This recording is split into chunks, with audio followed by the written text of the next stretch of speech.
Fayyaa harka fuuna daawwattootaaf dhaggeeffattoota keenyaa kun miidiyaa keessan bokkuu maltiimiidiyaa.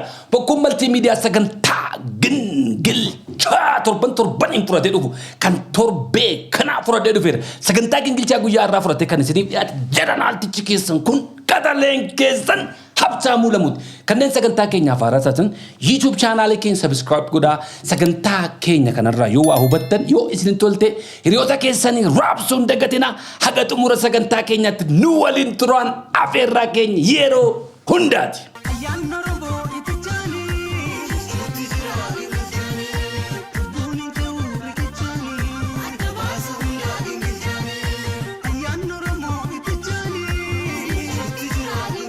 Daawwattootaaf dhaggeeffattoota keenyaa sagantaa Gingilchaa torban kanaaf fudhatee dhufe keessatti tokkoffaa irratti wanti waliin ilaallu waa'ee uummata keenya Horroo Guduruu Wallaggaa jaardagaa jaartee keessatti torbee kana keessatti sooshaal miidiyaa irratti argaa jirtu. Namoonni baay'een keessaan barreessuudhaan maxxansii uummata kanaaf sagalee ta'inaan jettanii callisuun filadhe. Oromoon gaafa mammaaku maal jedha? Dhossaan fanxoon fayyisuudha. Kanaan dura Oromoon utuu aangoon qabaatiin sagalee ta'a jechaa turre. Har'as yeroo Oromoon aangoo qabu taankiidhaaf baankii ofirkaa qabu biyya kana bulchaa jiru keessas eenyutti sagalee taana? Eenyutti dubbanna? Akkuma kanaan dura waggaa hedduu biyya Kanaadaa keessa teenye sagalee ta'a turre waan sooshaal miidiyaa irraa agarre duwwaa dubbachaa turre har'a akka kana miti. Biyya keessan jira, Oromiyaan jira, Finfinneen jira, gola Oromiyaa tokko deemee daawwachaa jira. Rakkoon har'a uummata kanarra ga'aa jiru. Sababiin isaa eenyu bira? Eenyutti quba qabna? Eenyuun ittiin komanna? Akkuma kanaan dura mootummaan nagaa uummataa eegsisuu dadhabne jennee mootummaa komanna. Maaliif rakkoo isaa argaa jirra ka? Aangaa'ota warra biyya geggeessan warra biyya kana bulchaa jiran wajjin magaalaa tokko keessa jirra. Rakkoon kana eessa akka jiru barreerra. Rakkoo kanarraa immoo dubbachuun barbaadnu maaliif? In arrabsamna waan ta'eef. Footoo keenyatu galagala waan ta'eef irraa dubbachuun barbaadu namni keenya. Har'a uummanni keenya akka inni Qe'eessaa irratti hin kabajamne, akka inni Qe'eessaa irratti wareegamu sababii kan ta'aa jiru eenyudha? Daangaa darbanii uummata keenya Qe'eessaa irratti fixaa jiru. Haadha Oromoo Qe'ee irratti ajjeesaa jiru. Jaarsa Oromoo Qe'ee irratti ajjeesaa jiru. Dargaggoota Oromoo Qe'ee irratti ajjeesaa jiru. Eenyuun komanna waa'ee kana? Dhaggeeffattaniitu haasaa pirezidaantii Shimallis Abdiisaa yeroo baay'ee. Uummata keessas deemnee gaafannee dhugaa jirtu torban darbe akkuma naannoo Fantaallee dhaqee isiniif dubbadhe kan waan baay'een dubbanne xiqqoodhuma irra qaqqabeessiniif dubbadhe rakkoo naannoo Fantaallee keessa ture rakkoo guddaa ture rakkoon sun rakkoo sanaaf kan furmaata kenne eenyudha? Uummanni naannoo sana akka inni kabajamu kan godhe eenyudha? Qaama biraa dhufee godhe Ameerikaa irraa dhufanii kabachiisanii uummata kana Kanaadaa irraa dhufaniiti kan kabachiisan anatuu dubbateeti isin sagalee taatanitti miti. Mootummaan yeroo hundumaa nagaa uummata isaatii eegsisiisuudhaaf uummanni isaa akka inni Qe'eessaa irratti kabajame gochuudhaaf halkaniif guyyaa hojjennaa jedhan pirezidaantii Shimallis. Garuu uummata keenya gaafa gargaaruudhaaf dhannu warra uummata keenya Qe'ee irraa buqqise kana irraa ittisuudhaaf deemnu obboloonni keenya daggala jiran immoo dudduubaan nu loluu jedhan. Kanaaf akkamittiin poolisiin Oromiyaa dhaqee uummata kana kabachiisa? Kanaaf poolisiin Oromiyaa akkamittiin dhaqee nagaa uummata kana eegsisiisa? Gaafa isaan warra finxaaleeyyii Qe'ee darbanii dhufan uummata keenya fixan kana dha'uudhaaf adeemanoo obboloonni keenya immoo dudduubaan isaaniin dha'u. Uummanni kun immoo akka inni ofirraa ittisuufis gaafa qawwee kennan isaan immoo galgala dhufanii qawwee kanarraa hiikkatu. Meegaa eenyuun ittiin komanna? Sababii kana komiin keenya eenyu bira jira? Maaf dhugaa jirtu dubbachuu saalfanna? Maaliif dhugaa jirtu dhoksina? Lubbuun har'a darbaa jiru kun isin hin gaddisiisu? Uummanni keenya har'a Qe'eessaa irratti tuffatamaa jiru kun isin hin gaddisiisu? Dhossaan fanxoon fayyisu jedhan dubbannee rakkoon kun furmaata argatu irratti nu hojjennu. Obboloonni keenya bosona jiran hamma yoomitti uummata keessan bifa kanatti laattanii dhiistu? Sababii isiniif mootummaan wal loltaniif gidduutti immoo hattuun gidduu galtee dhuftee uummata keenya Qe'ee irraa duguugaa jirti. Hamma yoomitti wanti kun akkas ta'a? Kinoo jaallesanyii fa'a agartaniitu shurrubbee fa'a agartaniitu isinii wajjin turan isinii wajjin qabsaa'aa turan rakkoon uummata kanarraa dhaabbachuu qaba. Osoo nuti achi jirru rakkoon uummata kanarraa furamuu hin danda'u jedhanii kaayyoo tokko waliin qabdan waliin turtan waliin hoogganaa turtan waliin qabsaa'aa turtan karaa nagaa dhufanii har'a biyya keessatti qabsaa'aa jiru. Uummanni keenya har'a Qe'eessaa irratti kan hin kabajamne kan godhaa jiran sababii isin achi jirtaniif. Maaf mootummaa wajjin nagaa buustanii hin qabsooftan? Obboloota keessanii marra warri aangoorra jiran. Dhiiga keessanii warri har'a aangoorra jiran. Obbo Daawwid caalaa siyaasaan isinii galeeti. Obbo Leencoo Lataa caalaa siyaasaan isinii galeeti. Mootummaan biraan eenyu Oromoodhaaf isa kam. Har'a Oromoon aangoos qabaatee bo'uu qaba. Har'a Oromoon biyya geggeessaas bo'uu qaba. Maaliif qe'ee Oromoo qe'ee gaddaa gochaa iddoo biraa bar ollaan jira. Ollaan biraan sabaaf sablammii wajjin jiru lafa isin hin jirre yoo nagaa jira lafa isin jirtan kana yeroo waan akkasii kun ta'u maaf dhaabbattanii of hin ilaaltan. Dhiiga kooti misinnaaf. Obboloota kooti misinnaaf. Hammeenya isinirraan qabuun akka alagaattis isin ilaalu garuu yeroo sababii keessanii fi uummanni keenya akkas ta'aa jiru. Maaltu isinitti dhaga'ama? Mee dhaabbadhaatii mee of gaafadha. Alagoonni biraan har'a wanti isaan qabsaa'anii qawwee lafaa kaasaniif mootummaa Oromooti jedhaniiti. Isinis mootummaa Oromoo sana loltu yoo taatanii uummanni keessan uummatiin qabsoofnaaf hin bilisoomsina jettan qe'ee keessa hidhatti akkas yoo ta'u dhaabbatanii of ilaaluun baay'ee barbaachisaadha. Warri qabsoo kana wixine kaayyoo adda bilisummaa Oromoo isin har'an qabsoofnaa jettan kana barreessan kanoo obbo Leencoo Lataa fa'aa magaalaa Finfinnee keessa jiru. Obbo Daawwid fa'aa magaalaa Finfinnee keessa jiru. Jaallee Abdii Raggaasaa fa'aa umurii guutuu qabsoo kanatti magaalaa Finfinnee keessa jiru. Koosii keessaniif garuu Oromoon akka kana irratti taa'uu qaba. Dargaggoonni naannoo sana keessaa baatan sooshaal miidiyaa irratti maxxansuun miti roorroo uummata kee irratti deemaa jiru kan irraa ittistuuf hidhatteetim leenjiteetim poolisii Oromiyaatti makamteetim raayyaa ittisa biyyaatti makamteetim wal ijaartee ijaaramtee mootummaan si hidhachiisee qe'ee kee daangaa kee kabachiistam sooshaal miidiyaa irraa miti kan jara ofirraa ari'uu dandeessu warri amma daangaa darbanii dhufanii qe'ee irratti si ajjeesan maatii kee akka godhaa jiran abbaa kee haadha kee akka godhaa jiran sun dargaggootaa misaan maala dargaggeessa miteeti rarraafatteen deemtu. Maal uummata kee ittisuu hin dandeessu. Sanyii Abbishee Garbaa miteeti maal ofirraa ittisuu akkamitti dadhabda. Sooshaal miidiyaa miti gadi baay'ee ijineen miti qaamaan achi keessa teessee uummata kee kabachiistam. Mootummaan akkati qe'ee kee hin kabajne sin godhu. Akkati qe'ee kee kabachiisuuf si gargaaru. Qe'ee kee kabachiisi. Ijaaramiti uummata kee ittisi. Milishaa ta'i, humna addaa ta'i, poolisii Oromiyaa ta'i, liyyuu komaandoo ta'i, warra koofiyaa diimaa uffatu ta'i, raayyaa ittisa biyyaa ta'i. Uummata kee ittisa. Sooshaal miidiyaadhaan sagalee ta'aa jechuun miti. Uummata walloo irraa barachuun baay'ee barbaachisaadha. Qe'ee isaanii kabajanii nama turraa wareegamne jechuu miti. Mana turratti hin gubanne jechuu miti. Dargaggoon achi keessaa fuuldura dhaabbatee ofirraa ittiseeti. Mootummaa duwwaatti quba qabu miti ta'anii. You have to do your part. Waan sirraa eegamu gochuudha. Otoo ati dargaggeessi qolee qottoo kun jirtu akkamittiin maatiin kee qe'ee irratti akka kana ta'a. Qe'een keessan abbaan qabu hin tiffattanii fagoodhaa dhufee akkamitti qe'ee keessa isin irratti guba. Leenjitee uummata keenya eeggattu. Maaf qaama biraa edda bakkeerra. Isa Ameerikaa sagalee sii ta'u maa edda. Isa Kanaadaa sagalee sii ta'u maa edda. Isa Awustiraaliyaa isa biyya Arabaa Irooppii keessaa sagalee sii ta'u maa edda. Dargaggootaan isaan dhufanii qe'ee kee irratti maatii kee akka godhanatis ijaaramtee humna godhattee mootummaadhaan kan uummata keenya eennaa nu gargaaraa jettee mootummaatti iyyattee qe'ee kee eeggachuu qabda. Hooggansi naannoo sana keessa jiru kan godina kee bulchu kan si geggeessu sun sirnaan akkati ijaaramtee uummata keenya ittistu si godhatee harka lafa jalaatii waa godhee jaraa wajjin sharrakee waa sirraa gaateennan gabaasi mootummaan ofirraa hin ittisiin siin hin jiru. Self defense ofirraa hin godhin siin hin jiru. Kanaaf miidiyaadhaan gadi baanee haasa'uun nuuf salphina guddaadha. Bara waan tokko hin qabne ijinee har'as bara aangoo qabdu. Bara biyya kana bulchaa jirtu. Bara biyya bareechaa jirtu. Sagalee ta'a salphina mannan qaanfadhe. Eenyutti sagalee taana. Eenyutti ijina. Dargaggoonni qe'ee sana keessa jirtan qe'ee keeksifadhu. Of kabachiisi. Ilmaan Abishee Garbaa qe'ee isaa irratti tuffatamuu qabu. Qe'ee isaa eeggachuu qabu. Qe'ee isaa tiffachuu qaba. Karaa barbaade na ta'u qe'ee kee tiffachuu qabda. Bu'aaf ta'a. Nama 20 nama 10 ta'anii dhufanii akka barbaadan si godhan si boosisaa oolu. Ijoollee haatirra hin jirre maa taana. Abbaa kee kabachiisi, akaakayyuu kee kabachiisi, maatii kee kabachiisi, qe'ee kee kabachiisi.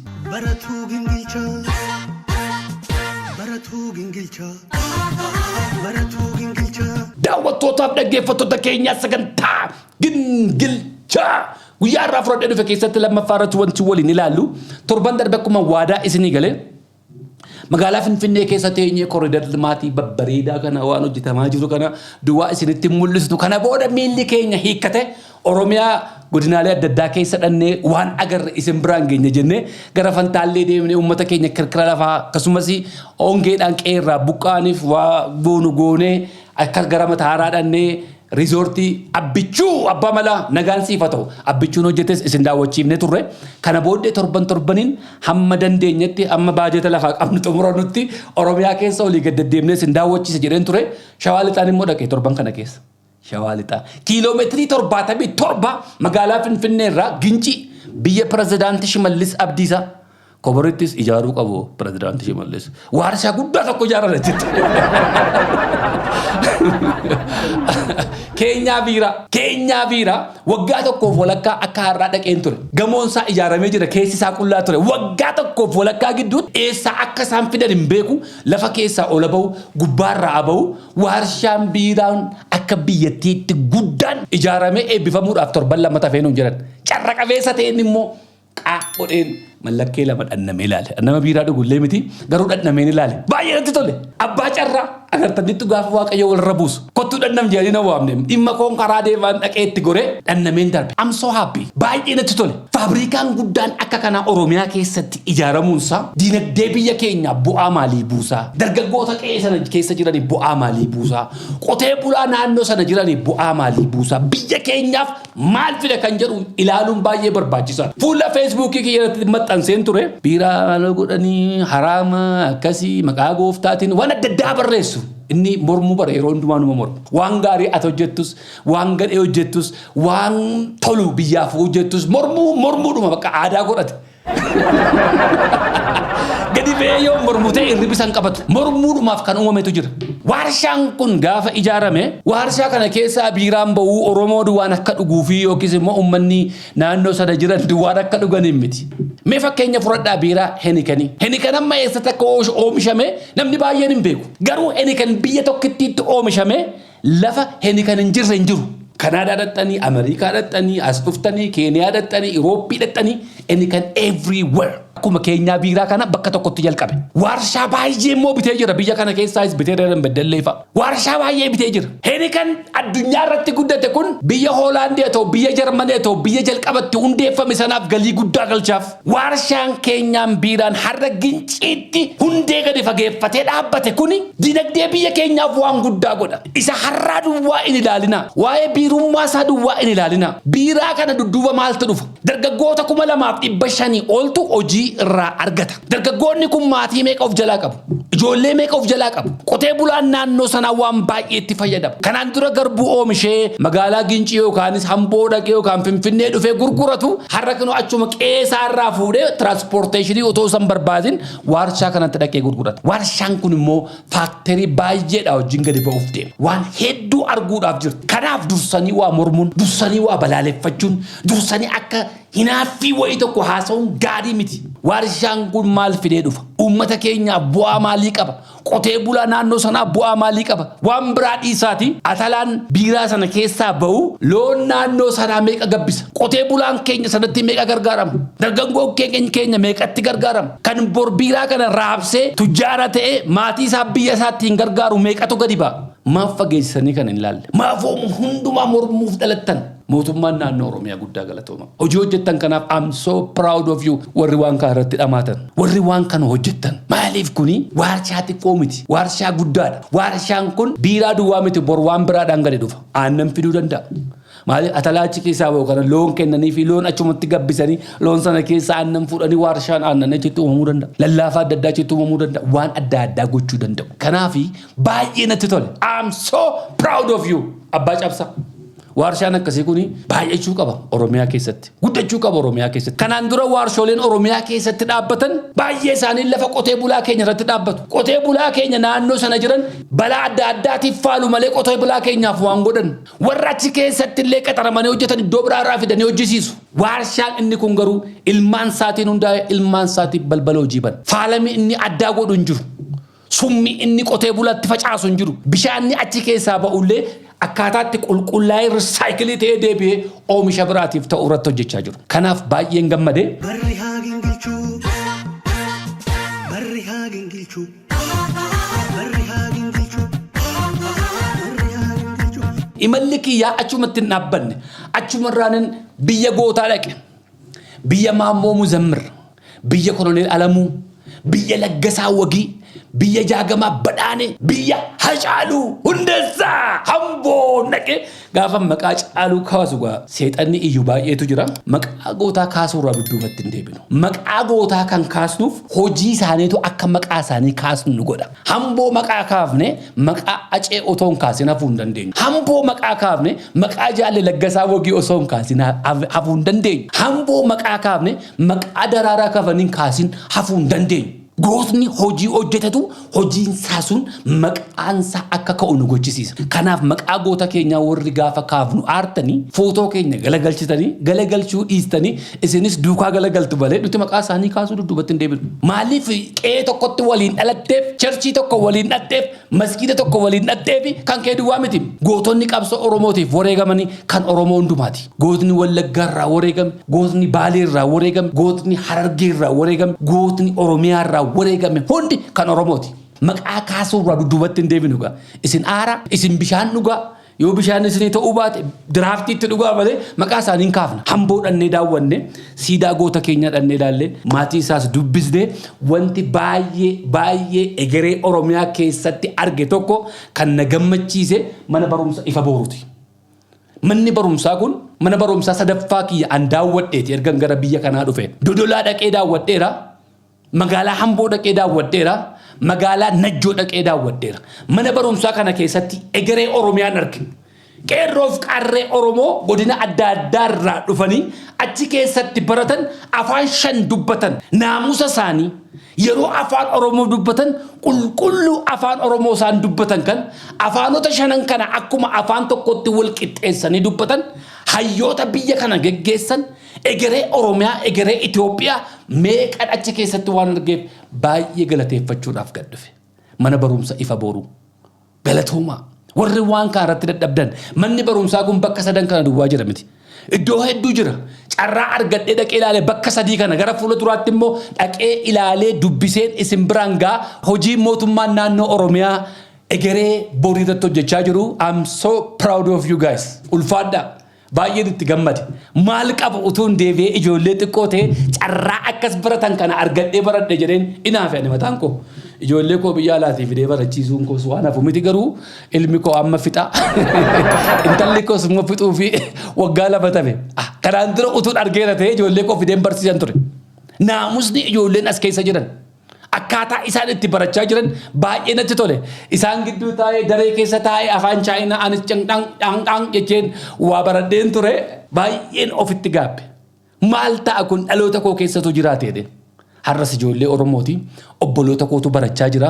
Ijoollee koo warra ta'antu barachaa jira. I'm so happy baay'ee natti tole. Hojiilee Oromiyaa keessatti hojjetamaa jiru iddoo adda addaa keessa jiru baay'ee isaa hin agarree gara fuula duraatti akkuma kana dhaqee ilaaleen isin biraan ga'a. Carraa qabaadhees magaalaa Amboo keessa olii gad deddeemee waan baay'een ilaala ture. Guyyaas olii gad deemaan ture, galgalas deemaan ture. Akkuma isin beektanii Hamboon ummanni Amboo qabsoo Oromoo keessatti ummata aarsaa guddaa kaffaleera. Oolmaa guddaa Oromoo irraa qaba Amboon. Ijoollee isaa qaqqaalii, gootota qaqqaalii, hayyoota qaqqaalii qabsoo kanaaf dabarsee kenne. Oromoof dabarsee kenne. Waan baay'eetu ba'e Amboo keessa. Waa'een qabsoo Oromoo gaafa ka'u waa'ee Hambootu ka'a. Iddoon biraan hin qabsoofne jechuu koo miti. Hamboon aarsaa guddaa kaffalte. Gootota baay'eetu achi keessaa ba'e. Hamboon akka aarsaa kaffalte immoo miti har'a. Misoomni jalqabeera, misoomni hin xumuramne baay'eetu jira. Kanaaf Hamboon oolmaa guddaa Oromoo irraa waan qabduuf waan baay'eetu isin eeggachuuf deema. Hamboon harka seegama keessanitti diriirsuuf deemti. Guyyaa lamaaf magaalaa sana keessa ture. Halkaniif guyyaa keessa deemeen ilaalaa ture. Hanqina maallaqaa argatetu jira. Ummanni akka cinaa dhaabbatu barbaada. Akkuma kaleessa Amboon qabsoodhaan fuuldura taate waan baay'ee isinitti agarsiiste har'as Oromoon wal ga'ee Hamboo misoomsuu irratti dhalattoota Hamboo duwwaa miti. Warri Hamboo mararsiifattan, warri oolmaan Amboo yeroo hundumaa sitti dhaga'ama. Akkuma kaleessa fincila irratti qabsoo irratti tokkoffaa ba'aa turte misoomaan tokkoffaa gochuu qabna Hamboo. Oromoon miliyooniin 60 miliyoonii 60 keessaa miliyooniin 40 birrii 10 yoo buuse waan guddaa hojjechuu danda'a. Waan guddaas hojjechuuf deemna. Kantiibaa magaalaa Hamboo obbo Haacaaluu Gammachuu nagaan siifa ta'u isaa wajjin guyyaa lamaaf waliin turre. Waan baay'ee keessa deeme na daawwachiise. Dheebuu misoomaa qaba. Gargaarsa keessan barbaada. Harka akkasiin diriirfattanii barbaada. Hamboodhaaf Oromoo hundumtuun akka waa godhuu barbaada kanaaf itti qophaa'a. Yoo carraa arganne gara fuula duraatti istiidiyoo koo keessatti hanqee shawuratti fideen isiniif dubbisa. Karaa ittiin misooma hamboo irratti hundi keenya hirmaannu carraa wayii ni ba'a. Waan dandeessaniin gubbaa dhaabbannee hamboo bareechuu qabna. Hamboo miidhagsuu qabna. Hamboo gaafa bareechinu Hacaaluu ilaalaa bareechina. Hamboo gaafa bareechinu Laggasaa Wagii ilaalaa bareechina. Hamboo gaafa bareechinu Maammoo Muzammiriin ilaalaa bareechina. Hamboo gaafa bareechinu Jaagamaa Badhaanee bareechina. Hamboo gaafa bareechinu Daraaraa Kafanii ilaalaa bareechina.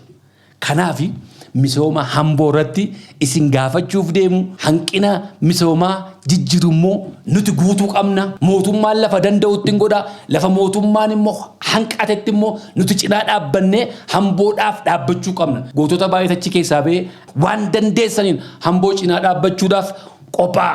Halkaniif guyyaa keessa deemne nagaa magaalattiin qabdu waggaa hedduudhaan maqaan magaalaa sanaa badee jira. Hamboon sabaaf sablammii akka gooti maal goote jedhamee maqaan xuraa'aa jiru sun hamboon nagaan qabdu hamboon naqinaa jedhanii uummata sana warra seexana fakkeessee irraa dubbachaa tures halkaniin keessa dhannee viidiyoo waraabaa miillaan keessa deemne tisiisi namarra qubatti iyyuu hin jiru. Miillaan keessa deemne viidiyoo isiniif agarsiisaa turre. Fuula duraatti kantiibaa magaalaa Hamboo obbo Hacaaluu Finnee waliin mari'annaa.